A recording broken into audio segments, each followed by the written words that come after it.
છોકરાઓ મળે ને આવું જ થાય. લોકો જોઈ જાય છે, લોકો જોઈ જાય છે. કેવું લાગે મેં તારી સાથે મુક્કા બોલાય પછી તને છોડી દીધી. હારું રો વાંધો નહીં, પણ કહેતો ખરા કેમ રોવાય છે? મને બહુ ડર લાગે. ચાલો રજા. મારા પપ્પા બહુ સ્ટ્રિક્ટ છે. મહપદ ઓફિસર છે. શું થયું લ્યા એ? એ નહીં થવા દે આપણું. અને એમને ખબર પડશે ને તો મારું ઘરની બહાર નીકળવાનું બંધ કરી દેશે. ઘરની બહાર નીકળવાનું બંધ એટલે આપણે મળવાનું બંધ થઈ જશે. હવે તને ના મળું તો મારું તો શરીરે કીડી ચટકા પડી જાય એવું થઈ જાય. એટલે કંઈક કર ને યાર, એમને મનાય નહીં યાર પ્લીઝ. હું વાત ના કરું મારી ફાટે.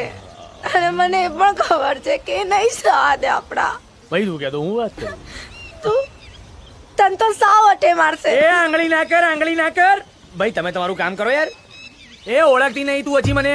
સેલ્સ નો માણસ છું લ્યા. જાંગિયાના પેન્ટ પહેરીને વેચી શકું, મારી જાત ના વેચી શકું? તું ખાલી બોલને હવે ક્યાં કેટલા વાગે કેવી રીતે મનાવવાના છે. એટલે આ લોહી પાડી નાખીશ આપવાને મનાવવા માટે. આપણી છટા આપણી તો આપવા હાથ જોડીને કહે છે કે લઈ જાઓ મારી છોકરીને લઈ જાઓ.